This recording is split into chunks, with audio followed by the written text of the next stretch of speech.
ಆಕಾಶವಾಣಿ ಮಂಗಳೂರು.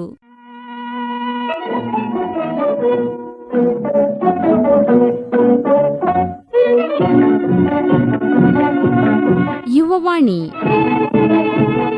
ಯುವ ಕೇಳುಗರಿಗೆ ವಂದನೆಗಳು ಹಾಗೂ ಇಂದಿನ ಕಾರ್ಯಕ್ರಮಕ್ಕೆ ಆತ್ಮೀಯ ಸ್ವಾಗತ.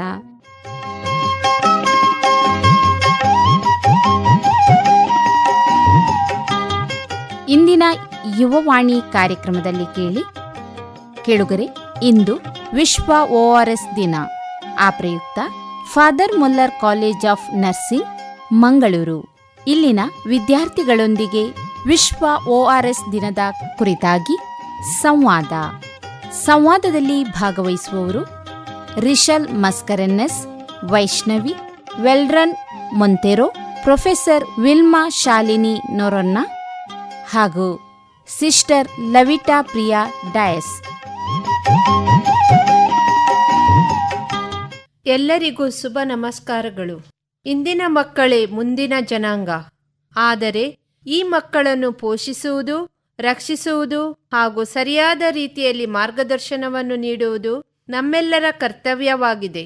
ಮಕ್ಕಳು ಅನೇಕ ರೀತಿಯ ರೋಗ ಅಥವಾ ಅಪಘಾತಗಳಿಗೆ ತುತ್ತಾಗಿ ಸಾವನ್ನಪ್ಪುತ್ತಾರೆ. ಕೆಲವೊಂದು ಸಂದರ್ಭಗಳಲ್ಲಿ ಈ ಸಾವನ್ನು ನಿಲ್ಲಿಸಲು ಅಥವಾ ಬೇಡ ಎನ್ನಲು ನಮ್ಮಿಂದ ಊಹಿಸಲಾರದ ವಿಷಯ. ಹಾಗೆಂದು ಅದನ್ನು ತಿರಸ್ಕರಿಸಲು ಸಾಧ್ಯವಿಲ್ಲ. ಯಾಕೆಂದರೆ ಮಕ್ಕಳಿಗೆ ಕಾಯಿಲೆಯ ಸಂದರ್ಭದಲ್ಲಿ ಸರಿಯಾದ ಚಿಕಿತ್ಸೆ ಪಡೆಯುವುದು ಅದು ಅವರ ಹಕ್ಕು. ಆದುದರಿಂದ ಸರಿಯಾದ ಸಮಯದಲ್ಲಿ ಸರಿಯಾದ ರೀತಿಯಲ್ಲಿ ಚಿಕಿತ್ಸೆಯನ್ನು ನೀಡುವುದರಿಂದ ಮಕ್ಕಳಲ್ಲಿನ ಮರಣ ಪ್ರಮಾಣವನ್ನು ಇಳಿಸಬಹುದು ಹಾಗೂ ಈ ಕಡುವಾದ ಘಟನೆಯನ್ನು ತಪ್ಪಿಸಬಹುದು. ಆದುದರಿಂದ ಪೋಷಕರು ಇದರಲ್ಲಿ ಮಹತ್ವದ ಪಾತ್ರವನ್ನು ವಹಿಸುತ್ತಾರೆ. ಆದರೆ ಅವರಲ್ಲಿ ಸರಿಯಾದ ಈ ಜ್ಞಾನ ಸರಿಯಾದ ಸಮಯದಲ್ಲಿ ಉಪಯೋಗಿಸುವುದರಿಂದ ಮರಣದ ದವಡೆಯಿಂದ ಪಾರು ಮಾಡಬಹುದು. ನೀರು ನಮ್ಮ ಜೀವನದ ಪ್ರಮುಖ ಅಂಶ. ನೀರನ್ನು ಸರಿಯಾದ ರೀತಿಯಲ್ಲಿ ಕುಡಿಯುವುದರಿಂದ ಆರೋಗ್ಯವಾಗಿರಲು ಹಾಗೂ ಸಮಾಧಾನಕರ ಬಾಳನ್ನು ಬಾಳಲು ಸಹಾಯಕಾರಿಯಾಗುತ್ತದೆ. ಆದರೆ ಅತಿಸಾರ ಉಂಟಾದಾಗ ದೇಹದಲ್ಲಿನ ನೀರು ಹಾಗೂ ಲವಣಾಂಶಗಳು ಅತಿಯಾಗಿ ಕಡಿಮೆಯಾಗಿ ಕಠಿಣ ಪರಿಸ್ಥಿತಿಯನ್ನು ಅನುಭವಿಸಬೇಕಾಗುತ್ತದೆ. ಅದನ್ನು ನಿರ್ಜಲೀಕರಣ ಎನ್ನುತ್ತಾರೆ. ಈ ನಿರ್ಜಲೀಕರಣದ ಚಿಕಿತ್ಸೆ ನೀಡುವುದರ ಬಗ್ಗೆ ಸಮಾಜಕ್ಕಾಗಿ ಒಳಿತನ್ನು ತಿಳಿಸಲು ಫಾದರ್ ಮುಲ್ಲರ್ಸ್ ಕಾಲೇಜ್ ಆಫ್ ನರ್ಸಿಂಗ್ನ ಮಕ್ಕಳ ವಿಭಾಗದ ಪ್ರಾಧ್ಯಾಪಕರಾದ ಶ್ರೀಮತಿ ವಿಲ್ಮಾ ಶಾಲಿನಿ ನೊರೊನ್ನ, ಸಿಸ್ಟರ್ ಲವಿಟಾ ಹಾಗೂ BSc ವಿಭಾಗದ ವಿದ್ಯಾರ್ಥಿಗಳಾದ ರೇಷಲ್, ವೆಲ್ರೋನ್ ಮತ್ತು ವೈಷ್ಣವಿ ನಮ್ಮೊಂದಿಗಿದ್ದಾರೆ. ಹಾಗಾದರೆ ವಿಲ್ಮಾ ಮೇಡಮ್ ರವರೇ, ಈ ನಿರ್ಜಲೀಕರಣದ ಬಗ್ಗೆ ವಿಶ್ವ ಆರೋಗ್ಯ ಸಂಸ್ಥೆಯು ಏನನ್ನು ಹೇಳುತ್ತದೆ? ವಿಶ್ವ ಆರೋಗ್ಯ ಸಂಸ್ಥೆಯ ಪ್ರಕಾರ 5 ವರ್ಷದ ಶಿಶುಗಳ ಸಾವಿನ ಪ್ರಮಾಣದಲ್ಲಿ ಅತಿಸಾರ 2ನೇ ಪ್ರಮುಖ ಕಾರಣವಾಗಿದೆ ಮತ್ತು ಅನೇಕ ಅಭಿವೃದ್ಧಿ ದೇಶಗಳಲ್ಲಿ ಶಿಶು ಹಾಗೂ ಮಕ್ಕಳ ಸಾವಿಗೆ ಪ್ರಮುಖ ಕಾರಣಗಳಲ್ಲಿ ಅತಿಸಾರವು ಒಂದಾಗಿದೆ. ಇಂಥ ಪರಿಸ್ಥಿತಿಯಲ್ಲಿ ನಿರ್ಜಲೀಕರಣದಿಂದ ಮರಣ ಹೊಂದುವವರ ಸಂಖ್ಯೆ 60%. ಇದನ್ನು ಗಮನಿಸಿ ವಿಶ್ವ ಆರೋಗ್ಯ ಸಂಸ್ಥೆಯು ಜುಲೈ 21ರಂದು ವಿಶ್ವ ORS ದಿನವನ್ನಾಗಿ ಆಚರಿಸಲು ಪರಿಗಣಿಸಿದೆ. ನೀವು ಹೇಳುವ ಪ್ರಕಾರ ಜುಲೈ 29ರಂದು ವಿಶ್ವ ORS ದಿನವನ್ನು ಆಚರಿಸುತ್ತಾರೆ. ಹಾಗಾದರೆ ಇದರ ಪ್ರಮುಖ ಉದ್ದೇಶವನ್ನು ನಮಗೆ ಹೇಳುವಿರಾ? ಬಹಳ ಒಳ್ಳೆಯ ಪ್ರಶ್ನೆ. ಎಲ್ಲರೂ ಇದನ್ನು ತಿಳಿಯಬೇಕಾದ ವಿಷಯ. ವಿಶ್ವ ORS ದಿನವನ್ನು ಜುಲೈ 29ರಂದು ಆಚರಿಸಲಾಗುತ್ತದೆ. ಇದರ ಪ್ರಮುಖ ಉದ್ದೇಶ ಮೊದಲನೆಯದಾಗಿ ಅತಿಸಾರ ಉಂಟಾದಾಗ ಕಡಿಮೆ ವೆಚ್ಚದಲ್ಲಿ ವೈದ್ಯಕೀಯ ಚಿಕಿತ್ಸೆಯನ್ನು ಪಡೆಯುವ ಬಗ್ಗೆ, ಎರಡನೆಯದಾಗಿ ಜನರಲ್ಲಿ ORS ದ್ರಾವಣದ ಬಗ್ಗೆ ಮಾಹಿತಿ ಹಾಗೂ ಅದರ ಪ್ರಮುಖವಾದ ಪ್ರಯೋಜನಗಳನ್ನು ತಿಳಿಯಪಡಿಸುವುದು, ಮೂರನೆಯದಾಗಿ ಈ ORS ದ್ರಾವಣ ಅತಿಸಾರವಾದಾಗ ಯಾವ ರೀತಿ ಹಾಗೂ ಎಷ್ಟು ಪ್ರಮಾಣದಲ್ಲಿ ಮಕ್ಕಳಿಗೆ ನೀಡಬಹುದು ಹಾಗೂ ಈ ದ್ರಾವಣ ಲಭ್ಯವಿರದಾಗ ಮನೆಯಲ್ಲಿ ಹೇಗೆ ತಯಾರಿಸಬಹುದು ಎಂಬುದರ ಬಗ್ಗೆ ಅರಿವು ಮೂಡಿಸುವುದೇ ಈ ವಿಶ್ವ ORS ದಿನದ ಉದ್ದೇಶವಾಗಿದೆ. ವಿಶ್ವ ORS ದಿನದ ಉದ್ದೇಶಗಳು ಬಹು ಉತ್ತಮವಾಗಿವೆ. ಹಾಗಾದರೆ ವೆಲ್ರೂನ್ ರವರೇ, ನಿರ್ಜಲೀಕರಣ ಎಂದರೇನು? ನಮಗೆ ಸ್ವಲ್ಪ ವಿವರಿಸುವಿರಾ? ಖಂಡಿತ. ನಿರ್ಜಲೀಕರಣ ಸರಳ ಪದಗಳಲ್ಲಿ ಹೇಳುವುದಾದರೆ ದೇಹದಲ್ಲಿ ನೀರಿನ ಕೊರತೆ ಎಂದರ್ಥ. ನಮ್ಮ ದೇಹವು ಸುಮಾರು 60% ನೀರಿನಿಂದ ಮಾಡಲ್ಪಟ್ಟಿದೆ ಮತ್ತು ಉಸಿರಾಟದಿಂದ ಹಿಡಿದು ಜೀರ್ಣಕ್ರಿಯೆಯವರೆಗಿನ ಪ್ರತಿಯೊಂದು ದೈಹಿಕ ಕಾರ್ಯಕ್ಕೂ ಇದು ಅವಶ್ಯಕವಾಗಿದೆ. ವೈದ್ಯಕೀಯ ಶಬ್ದಗಳ ಪ್ರಕಾರ ಅತಿಸಾರ ಮತ್ತು ವಾಂತಿ ಭೇದಿ ಉಂಟಾದಾಗ ಅಧಿಕ ಪ್ರಮಾಣದಲ್ಲಿ ನೀರು ಮತ್ತು ಲವಣಾಂಶಗಳು, ಅಂದರೆ ಮುಖ್ಯವಾಗಿ ಸೋಡಿಯಂ, ಪೊಟ್ಯಾಷಿಯಂ ದೇಹದಿಂದ ಹೊರದೂಡಲ್ಪಡುತ್ತದೆ. ವೆಲ್ಡ್ರನ್ ಅವರು ಹೇಳುವ ಪ್ರಕಾರ ದೇಹದಿಂದ ನೀರು ಮತ್ತು ದ್ರಾವಣಗಳ ನಷ್ಟಕ್ಕೆ ನಿರ್ಜಲೀಕರಣ ಎನ್ನುವರು. ಇದು ಉಂಟಾಗುವುದು ವಾಂತಿ ಮತ್ತು ಅತಿಸಾರದಿಂದ. ಹಾಗಾದರೆ ವೈಷ್ಣವಿರವರೇ, ವಾಂತಿ, ಭೇದಿ, ಅತಿಸಾರವಲ್ಲದೆ ನಿರ್ಜಲೀಕರಣಕ್ಕೆ ಇತರ ಕಾರಣಗಳಿವೆಯೇ? ಹೌದು, ಇತರ ಕಾರಣಗಳು ಇವೆ. ಮುಖ್ಯವಾಗಿ ಜ್ವರ. ಅಧಿಕ ಜ್ವರವು ಸಾಮಾನ್ಯವಾಗಿ ನಿರ್ಜಲೀಕರಣದೊಂದಿಗೆ ಇರುತ್ತದೆ. ಜ್ವರದ ಜೊತೆಗೆ ವಾಂತಿ ಮತ್ತು ಅತಿಸಾರದಿಂದ ಬಳಲುತ್ತಿದ್ದರೆ ನಿರ್ಜಲೀಕರಣದ ಸಮಸ್ಯೆ ಉದ್ಭವಗೊಳ್ಳಬಹುದು. ಎರಡನೇದಾಗಿ ಅತಿಯಾದ ಬೆವರುವಿಕೆ.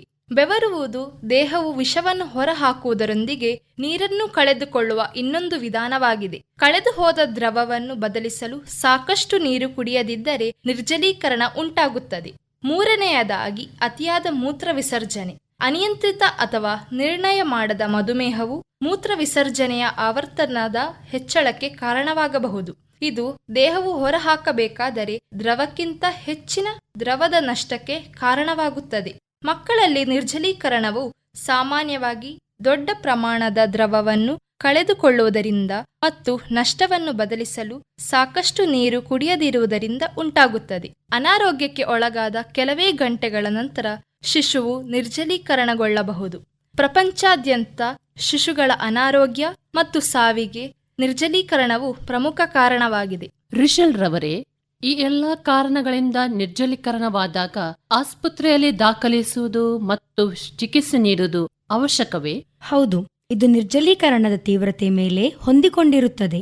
ರೋಗ ಲಕ್ಷಣಗಳನ್ನು ಗಮನಿಸಿ ಅದಕ್ಕೆ ಸಮಾನದ ವೈದ್ಯಕೀಯ ಸಲಹೆಯನ್ನು ಪಡೆದು ಮನೆಯಲ್ಲಿ ಚಿಕಿತ್ಸೆ ಪಡೆಯಬಹುದು.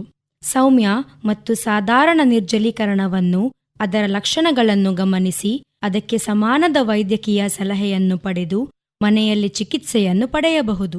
ಸೌಮ್ಯ ನಿರ್ಜಲೀಕರಣದಲ್ಲಿ ಮಗುವಿಗೆ ಬಾಯಾರಿಕೆ, ಒಣತುಟಿ, ಒಣನಾಲಿಗೆ, ಆಯಾಸ ಕಂಡುಬರುತ್ತದೆ.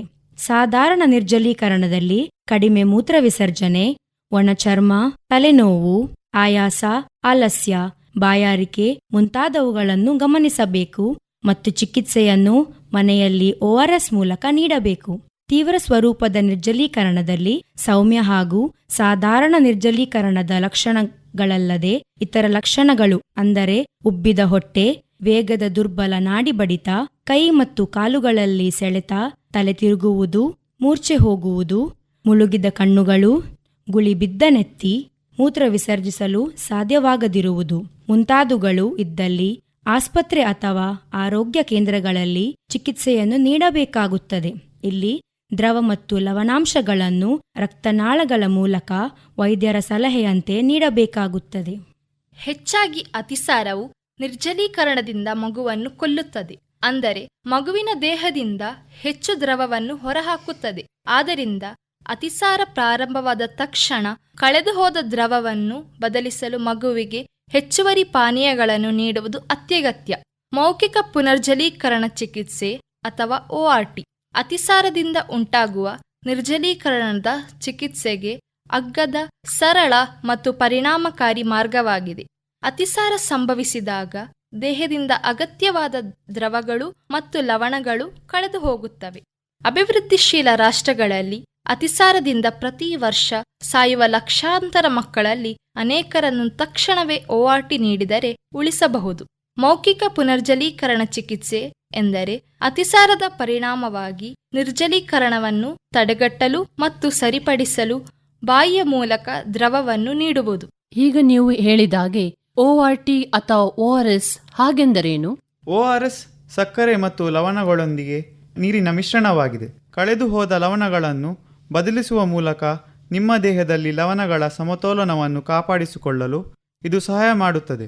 ನೀವು ಹೇಳಿದ್ರಿ ORS ಸಕ್ಕರೆ ಹಾಗೂ ಲವಣಗಳೊಂದಿಗೆ ನೀರಿನ ಮಿಶ್ರಣವಾಗಿದೆ ಎಂದು.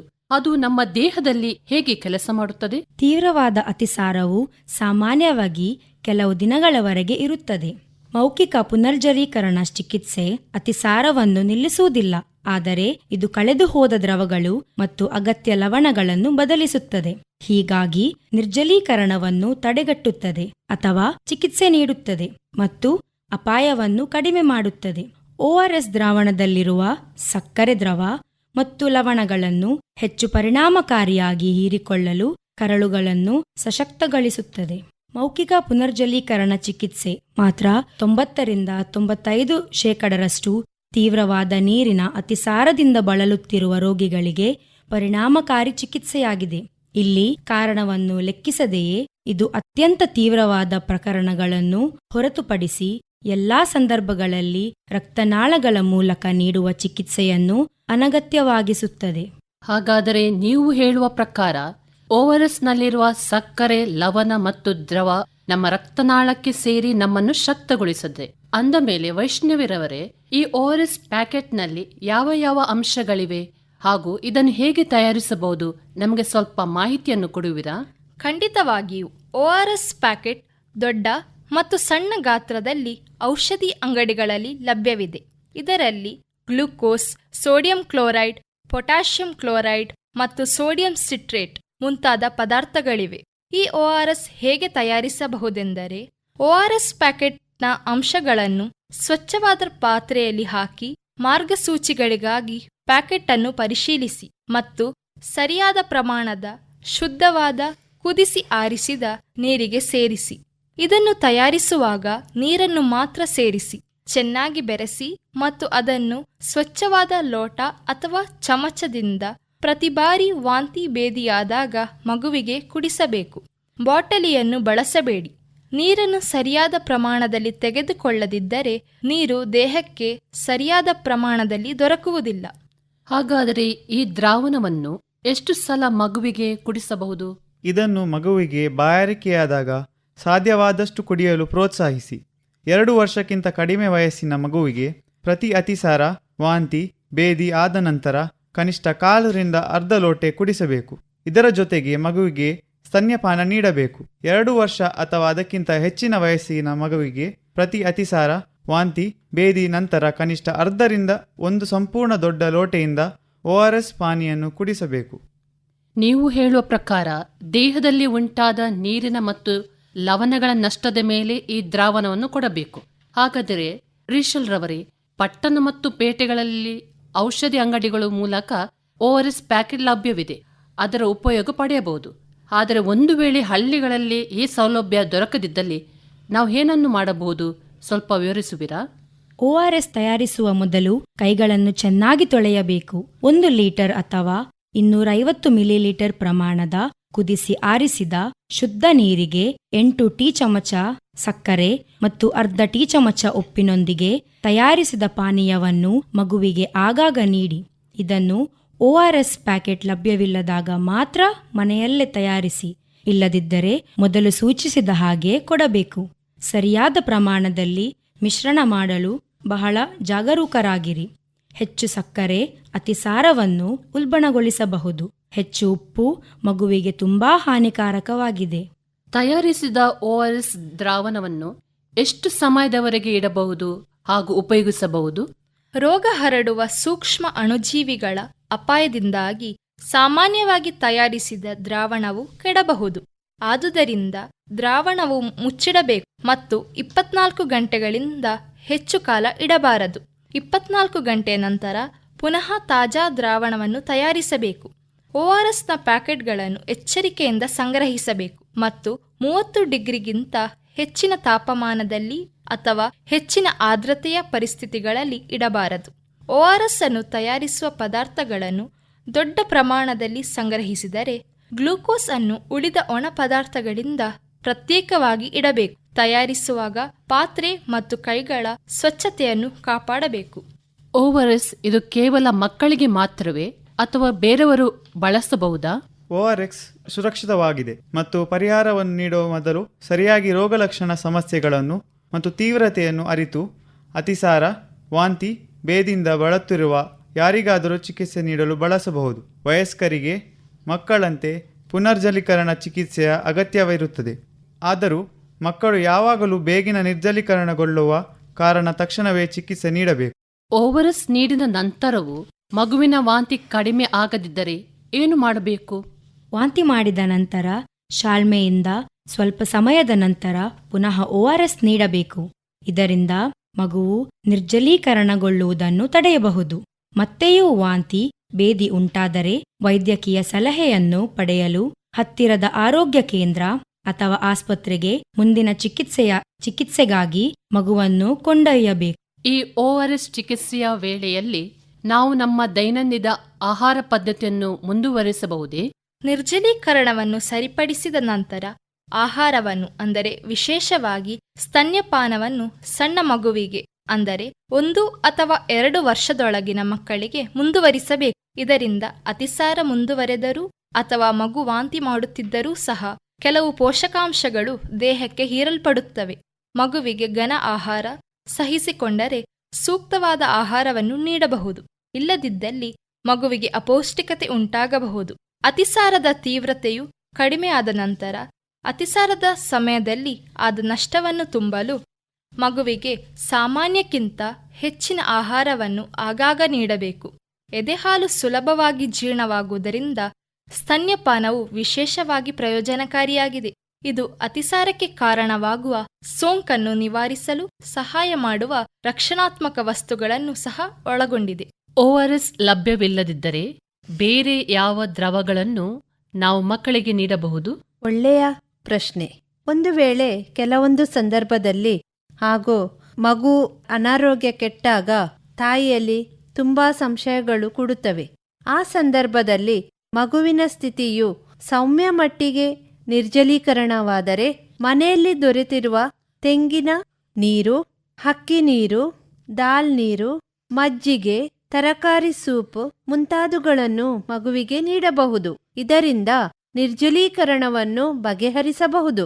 ಆದರೆ ಕೆಲವೊಂದು ಪಾನೀಯಗಳನ್ನು ಮಗುವಿಗೆ ನೀಡಬಾರದು. ಅವು ಯಾವುದೆಂದರೆ ತಂಪು ಪಾನೀಯಗಳು, ಸಿಹಿಗೊಳಿಸಿದ ಹಣ್ಣಿನ ಪಾನೀಯಗಳು, ಸಿಹಿಯಾದ ಚಹಾ ಮುಂತಾದವುಗಳನ್ನು ಆದಷ್ಟು ಮಟ್ಟಿಗೆ ಕೊಡದಿದ್ದರೆ ಉತ್ತಮ. ORS ಔಷಧಿಯ ಅಂಗಡಿಗಳಲ್ಲಿ ಹೊರತುಪಡಿಸಿ ಬೇರೆ ಎಲ್ಲೆಲ್ಲಿ ಲಭ್ಯವಿದೆ? ಮೊದಲನೇದಾಗಿ ಪ್ರಾಥಮಿಕ ಆರೋಗ್ಯ ಕೇಂದ್ರಗಳು. ಈ ಕೇಂದ್ರಗಳು ಸಾಮಾನ್ಯವಾಗಿ ORS ನನ್ನು ಸಂಗ್ರಹಿಸುತ್ತವೆ ಮತ್ತು ರೋಗಿಗಳಿಗೆ ಉಚಿತವಾಗಿ ಅಥವಾ ಅಲ್ಪ ವೆಚ್ಚದಲ್ಲಿ ವಿತರಿಸುತ್ತವೆ. ಸಮುದಾಯ ಆರೋಗ್ಯ ಕಾರ್ಯಕರ್ತರು. ಅನೇಕ ದೇಶಗಳಲ್ಲಿ ಸಮುದಾಯ ಆರೋಗ್ಯ ಕಾರ್ಯಕರ್ತರು ORS ಪ್ಯಾಕೆಟ್ಗಳನ್ನು ಮನೆಗಳಿಗೆ ವಿತರಿಸಲು ತರಬೇತಿ ಪಡೆದಿರುತ್ತಾರೆ. ವಿಶೇಷವಾಗಿ ಗ್ರಾಮೀಣ ಪ್ರದೇಶಗಳಲ್ಲಿ ಸಾರ್ವಜನಿಕ ಆರೋಗ್ಯ ಅಭಿಯಾನಗಳು. ಸರ್ಕಾರವು ಸಾಮಾನ್ಯವಾಗಿ ನಿರ್ಜಲೀಕರಣ ಚಿಕಿತ್ಸೆಗಾಗಿ ORS ಮಹತ್ವದ ಬಗ್ಗೆ ಸಾರ್ವಜನಿಕರನ್ನು ಪ್ರಜ್ಞಾವಂತಗೊಳಿಸಲು ಅಭಿಯಾನಗಳನ್ನು ನಡೆಸುತ್ತವೆ. ಈ ಅಭಿಯಾನಗಳಲ್ಲಿ ಉಚಿತ ORS ಪ್ಯಾಕೆಟ್ಗಳ ವಿತರಣೆ ಸಹ ಇರುತ್ತದೆ.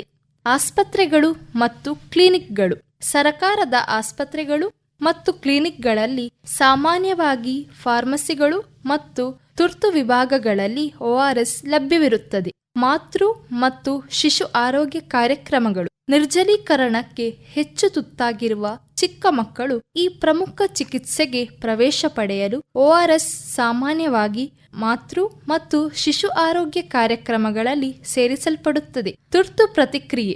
ರೋಗಗಳ ಉದ್ಭವವಾದಾಗ ಸರ್ಕಾರಗಳು ತಮ್ಮ ತುರ್ತು ಪ್ರತಿಕ್ರಿಯೆಯ ಭಾಗವಾಗಿ ORS ವಿತರಣೆಯನ್ನು ಹೆಚ್ಚಿಸುತ್ತವೆ. ಹಾಗಾದರೆ ಸಾಧಾರಣವಾಗಿ ತಯಾರಿಸಿದ ORS ಮಗು ಒಂದು ವೇಳೆ ಕುಡಿಯದಿದ್ದರೆ ಏನು ಮಾಡಬಹುದು? ORS ವಿವಿಧ ರೂಪಗಳಲ್ಲಿ ಲಭ್ಯವಿದೆ. ORSನ ಸಾಮಾನ್ಯ ರೂಪಗಳು ಯಾವುದೆಂದರೆ ಓರಲ್ ರಿಹೈಡ್ರೇಷನ್ ಸೊಲ್ಯೂಷನ್ ಅಥವಾ ಪುನರ್ಜಲೀಕರಣ. ORSನ ಅತ್ಯಂತ ಸಾಮಾನ್ಯ ರೂಪ ಹುಡಿಯಾಗಿದೆ. ಇದು ಸಾಮಾನ್ಯವಾಗಿ ಸ್ಯಾಶೆಟ್ಗಳಲ್ಲಿ ಪ್ಯಾಕ್ ಮಾಡಲ್ಪಟ್ಟಿರುತ್ತದೆ. ಈ ಹುಡಿಯನ್ನು ಬಳಕೆಗೆ ಮುಂಚೆ ನಿಶ್ಚಿತ ಪ್ರಮಾಣದ ಶುದ್ಧ ನೀರಿನಲ್ಲಿ ಮಿಶ್ರಣ ಮಾಡಬೇಕಾಗುತ್ತದೆ. ಎರಡನೆಯದಾಗಿ ತಯಾರಾದ ದ್ರಾವಣಗಳು. ಇವುಗಳು ಪೂರ್ವ ಮಿಶ್ರಿತ ದ್ರವ ORS ದ್ರಾವಣಗಳು. ಇವುಗಳನ್ನು ನೇರವಾಗಿ ಸೇವಿಸಬಹುದು. ತಕ್ಷಣ ಬಳಕೆಗಾಗಿ ಅನುಕೂಲಕರವಾಗಿದೆ. ಮಕ್ಕಳಿಗೆ ರುಚಿಕಾರವಾಗಿರುವ ಫ್ಲೇವರ್ಗಳುಳ್ಳ ORS ಪಾನೀಯಗಳು ಹೆಚ್ಚು ರುಚಿಯುತ್ತವೆ. ಇದರಿಂದ ಮಕ್ಕಳನ್ನು ತೇವವಿರಿಸಲು ಸುಲಭವಾಗುತ್ತದೆ. ನಮ್ಮ ಸರ್ಕಾರವು ನಿರ್ಜಲೀಕರಣವನ್ನು ತಡೆಯಲು ಹಮ್ಮಿಕೊಂಡಿರುವ ಕಾರ್ಯಕ್ರಮದ ಬಗ್ಗೆ ನಮಗೆ ಸ್ವಲ್ಪ ವಿವರಿಸುವಿರಾ? ಮೊದಲನೇದಾಗಿ ರಾಷ್ಟ್ರೀಯ ಆರೋಗ್ಯ ಯೋಜನೆ. ಅನೇಕ ದೇಶಗಳಲ್ಲಿ ಮಕ್ಕಳ ಆರೋಗ್ಯ ಮತ್ತು ಪೋಷಣೆಗೆ ಪ್ರಾಮುಖ್ಯತೆ ನೀಡುವ ಆರೋಗ್ಯ ಮಿಷನ್ಗಳು. ಇವುಗಳಲ್ಲಿ ಭಾರತದಲ್ಲಿ ರಾಷ್ಟ್ರೀಯ ಆರೋಗ್ಯ ಮಿಷನ್ ಕೂಡ ಡಿಹೈಡ್ರೇಷನ್ ತಡೆಯಲು ಮತ್ತು ಚಿಕಿತ್ಸೆಗೆ ಅಂಶಗಳನ್ನು ಒಳಗೊಂಡಿರುತ್ತದೆ. ಎರಡನೇದಾಗಿ ಒಗ್ಗಟ್ಟಿನ ಮಕ್ಕಳ ಅಭಿವೃದ್ಧಿ ಸೇವೆಗಳು.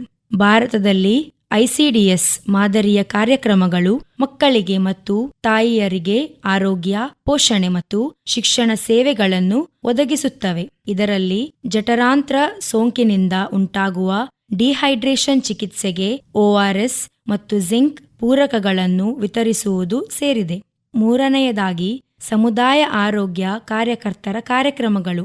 ಅನೇಕ ಸರ್ಕಾರಗಳು ಸಮುದಾಯ ಆರೋಗ್ಯ ಕಾರ್ಯಕರ್ತರನ್ನು ನೇಮಿಸುತ್ತವೆ. ಇದು ಸಮುದಾಯಗಳಿಗೆ ಹೈಡ್ರೇಷನ್ ಮಹತ್ವವನ್ನು ತಿಳಿಸಲು ಮತ್ತು ವಿಶೇಷವಾಗಿ ಗ್ರಾಮೀಣ ಪ್ರದೇಶಗಳಲ್ಲಿ ORS ಪ್ಯಾಕೆಟ್ಗಳನ್ನು ವಿತರಿಸಲು ಸಹಾಯ ಮಾಡುತ್ತದೆ. ನಾಲ್ಕನೆಯದು ಸಾರ್ವಜನಿಕ ಆರೋಗ್ಯ ಅಭಿಯಾನಗಳು. ಸರ್ಕಾರ ಹೈಡ್ರೇಷನ್ ಮಹತ್ವ, ಡಿಹೈಡ್ರೇಷನ್ ಲಕ್ಷಣಗಳು ಮತ್ತು ORS ಬಳಕೆ ಬಗ್ಗೆ ಜಾಗೃತಿ ಮೂಡಿಸಲು ಅಭಿಯಾನಗಳನ್ನು ನಡೆಸುತ್ತವೆ. ಈ ಅಭಿಯಾನಗಳು ಮಾಧ್ಯಮ ಶಾಲೆಗಳು ಮತ್ತು ಸಮುದಾಯ ಕೇಂದ್ರಗಳ ಮೂಲಕ ನಡೆಯಬಹುದು. ಉಚಿತ ORS ಮತ್ತು ಜಿಂಕ್ ವಿತರಣೆ. ಅನೇಕ ದೇಶಗಳಲ್ಲಿ ಡಿಹೈಡ್ರೇಷನ್ ಚಿಕಿತ್ಸೆಗೆ ಸಾರ್ವಜನಿಕ ಆರೋಗ್ಯ ಕೇಂದ್ರಗಳಲ್ಲಿ ORS ಮತ್ತು ಜಿಂಕ್ ಪೂರಕಗಳನ್ನು ಉಚಿತವಾಗಿ ಒದಗಿಸಲಾಗುತ್ತದೆ. ಶಾಲಾ ಆರೋಗ್ಯ ಕಾರ್ಯಕ್ರಮಗಳು. ಶಾಲೆಗಳು ಆರೋಗ್ಯ ಕಾರ್ಯಕ್ರಮಗಳಲ್ಲಿ ಭಾಗವಹಿಸುತ್ತವೆ. ಅಲ್ಲಿ ಮಕ್ಕಳಿಗೆ ಹೈಡ್ರೇಷನ್ ಮಹತ್ವವನ್ನು ಕಲಿಸಲಾಗುತ್ತದೆ ಮತ್ತು ಅಗತ್ಯವಿದ್ದಾಗ ORS ಒದಗಿಸಲಾಗುತ್ತದೆ. ಮಾತೃ ಮತ್ತು ಶಿಶು ಆರೋಗ್ಯ ಕಾರ್ಯಕ್ರಮಗಳು. ಈ ಕಾರ್ಯಕ್ರಮಗಳು ಮಕ್ಕಳಲ್ಲಿ ಡಿಹೈಡ್ರೇಷನ್ ಲಕ್ಷಣಗಳ ಬಗ್ಗೆ ತಾಯಿಗಳಿಗೆ ಶಿಕ್ಷಣ ನೀಡಲು ಮತ್ತು ORS ಬಳಸುವ ಮಹತ್ವವನ್ನು ಒತ್ತಿ ಹೇಳುತ್ತವೆ. ತುರ್ತು ಪ್ರತಿಕ್ರಿಯೆಯ ಯೋಜನೆಗಳು. ಕೊಲೆರಾ ಮುಂತಾದ ರೋಗಗಳ ಉಲ್ಬಣವಾದಾಗ ಸರ್ಕಾರಗಳು ತುರ್ತು ಪ್ರತಿಕ್ರಿಯೆ ಯೋಜನೆಗಳನ್ನು ಹೊಂದಿರುತ್ತದೆ. ಇದರಲ್ಲಿ ಪೀಡಿತ ಜನಸಂಖ್ಯೆಗೆ ORS ವಿತರಣೆ ಸೇರಿದೆ. ಈಗ ಮೇಡಂ ವಿಲ್ಮರ್ ಅವರು ಈ ORS ಚಿಕಿತ್ಸೆಯ ವೇಳೆಯಲ್ಲಿ ನಾವು ಗಮನದಲ್ಲಿ ಇಡಬೇಕಾದ 10 ವಿಷಯಗಳನ್ನು ನಮ್ಮ ಮುಂದೆ ಹಂಚಿಕೊಳ್ಳುವರು. ಮೊದಲನೆಯದಾಗಿ, ದ್ರಾವಣವನ್ನು ತಯಾರಿಸುವ ಮೊದಲು ನಿಮ್ಮ ಕೈಗಳನ್ನು ಸಾಬೂನು ಮತ್ತು ನಲ್ಲಿ ನೀರಿನಿಂದ ತೊಳೆಯಿರಿ. ಎರಡನೆಯದಾಗಿ, ಒಂದು ಶುದ್ಧ ಪಾತ್ರೆಯಲ್ಲಿ ಮಿಶ್ರಣ ಮಾಡುವ ಮೂಲಕ ದ್ರಾವಣವನ್ನು ತಯಾರಿಸಿ. ಅರ್ಧ ಟೀ ಚಮಚ ಉಪ್ಪು ಮತ್ತು 8 ಚಮಚ ಸಕ್ಕರೆ ಅಥವಾ 1 ಪ್ಯಾಕೆಟ್ ORS ಅನ್ನು ಬಳಸಿ. 1 ಲೀಟರ್ ಶುದ್ಧ ಕುಡಿಯುವ ಅಥವಾ ಕುದಿಸಿ ಆರಿಸಿದ ನೀರಿನಿಂದ ಎಲ್ಲಾ ಅಂಶಗಳು ಬೆರೆಯುವ ತನಕ ಮಿಶ್ರಣವನ್ನು ಕದಡಬೇಕು.